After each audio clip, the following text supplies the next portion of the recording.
Hello, everyone. Suzanne Taylor King here, life and mental performance coach for entrepreneurs. It's been a while since I've been live. As you might be able to tell, my hair is even longer since last time I was here. So, lots of work behind the scenes here at Tailored Coaching. I have put together the Idea Lab 2.0 off of social media. I have redone all of my programs and all of my offers and have it down to just two, which is simply magical. Shout out to Charlie Timmons for helping with that clarity. So, what I wanted to talk about today in this impromptu live is a little bit about self awareness. I recently had an appointment with my acupuncturist, and she happened to mention something to me about mind body awareness. And that prompted a discussion on how aware I was of things happening in my body. And that led to self awareness discussion. And that's part of what I do in my coaching with entrepreneurs is that self awareness piece, that emotional intelligence piece, that ability to distinguish your feelings from other people's feelings and to be able to interact with other people without reacting. So, today I want to give some tips for actually being open to new experiences and helping you clarify that self awareness. So, if you're joining me live, please say hello in the comments. I am using StreamYard today so I can multitask.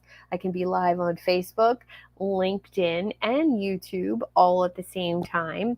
So, if you're catching me on one of those platforms, make sure you follow me, my personal page on Facebook, or my newly formed YouTube channel that just went public, where I store all of my videos, free group coaching calls, book club, coach conversations, and the mini trainings for the Idea Lab community. And if you want an invite to the Idea Lab community off of social media, want to connect with other amazing entrepreneurs, drop a comment in the comments and I'll make sure to get you an invitation. Of course, if you're on my email list at SuzanneTaylorKing.com, you would have already received an invitation and more to come. All right, let's talk about being open to new experiences. I always keep notes for these so I stay on track. Our reactions typically are based on significant events and interactions of the past. We all kind of know that, right? We know that our reactions today are based on situations and things that have happened in our past. They're kind of models of behavior, so to speak. So those feelings and options are constructed typically when we're much younger, and it allows us to have something to draw upon for the future. To deal with new situations, right? We can only deal with new situations if we've been presented with something similar in the past. And the brain has a unique way of categorizing those things: good, bad, dangerous, fun, in these specific little categories and boxes. And that's typically developed in your very early years. And it's largely determined by the people and the situations that you were exposed to. Often it's a map rather than actual picture of reality. And mindfulness can actually help you be aware of what's going on around you, help you stop living on autopilot, which is one of the main benefits of working with a coach like me. I like to call myself a mental performance coach, but really it's about eudaimonology. And eudaimonology, big Greek word, which is actually the pursuit of having a good soul, the ultimate human experience, to be a good person, right? And to treat others the way we would want to be treated. Good morning or afternoon, Roberta. Good to see you. So when you stop acting and reacting on autopilot, it opens you up to a world of new possibilities. And that's where I want to kind of leave you today, is this world of new possibilities. You can change old behaviors that you didn't like, where you didn't achieve what you wanted, and you can actually find different ways to react that will make others respond more positively or make you feel more positive about what's happening around you. It's really quite amazing. And when you respond in ways that feel better to you and to other people, it improves the overall situation, which I love when things have an outcome like that. So let me leave you. I always love action steps for my videos and my trainings. So the action steps today are to help you really dive deep into the self-assessment mode that is required so you can be more self-aware. That's what I've spent the last 3 months doing, another deep dive into self-awareness. And believe me, it's helped with brand clarity. It's helped with messaging.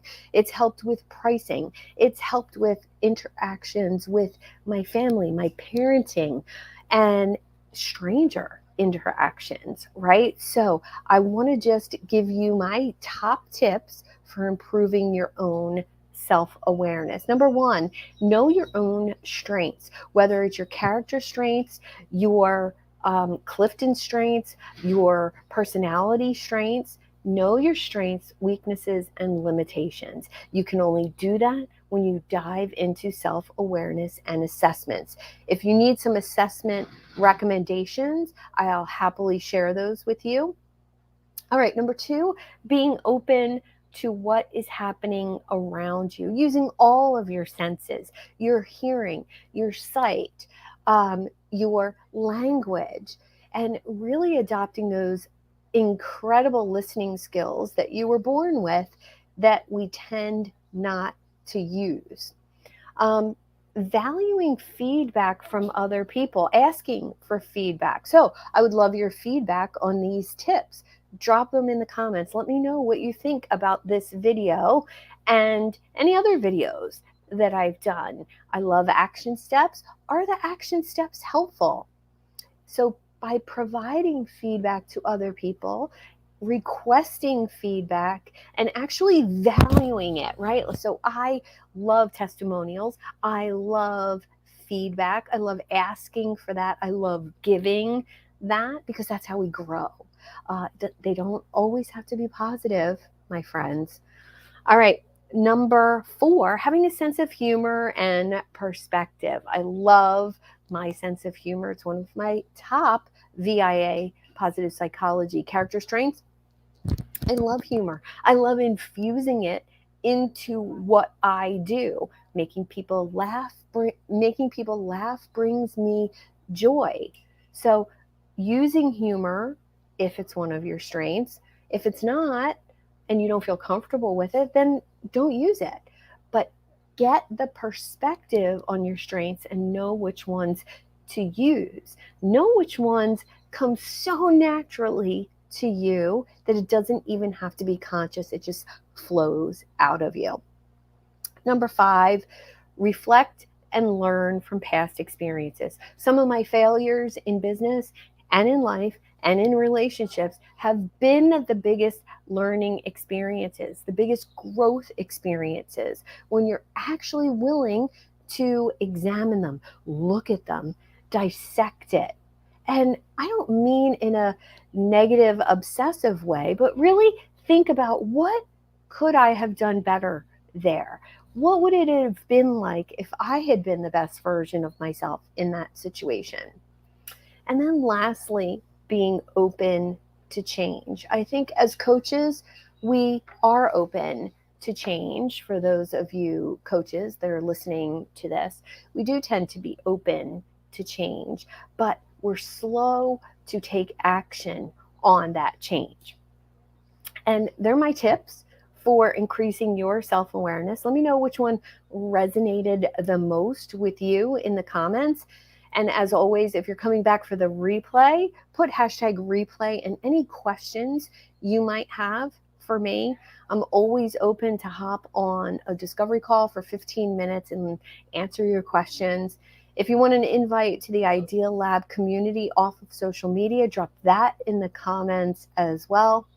And special announcement today, I have a program for coaches. It's a 3-month accelerator. And in that 3 months, we are going to dive into your pricing, your signature offer, your all of your assets that are needed for your business, your webinar, your sales script, your emails, your sales page copy. All of those assets can be created using my AI software. And you're going to get access to that in this 3-month program. And my marketing guy is offering a special discount to any of the coaches that join me for this 3-month accelerator. He's offering a special deal on his marketing and lead generation services. And it's not spammy lead generation. It's what I do myself, and I couldn't highly recommend it enough.